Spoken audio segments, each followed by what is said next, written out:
Hello everyone and welcome back to another video from Wake&Tech. In this video, I'm going to show you how to use the chess.com website in dark mode. To find out how, make sure you watch this video all the way until the end. And before we begin, just hit that like and subscribe button real quick and let's get started. First of all, you will want to open up your web browser. So go ahead and open it up. And then in the address bar, just type in chess.com and press enter. You will now be taken into the official website of chess.com. You can click on the login button and use your email address or your username followed by your password to log in.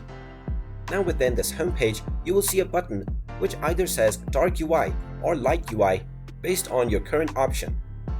You can toggle this button to switch between dark mode and light mode.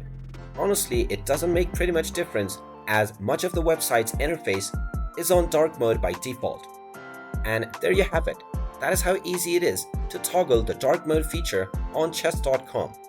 If you find this video helpful, make sure you hit that like button and subscribe to our channel if you haven't done so already. Also ring that notification bell to never miss another update from us. Thank you for watching and I will see you again in the next video.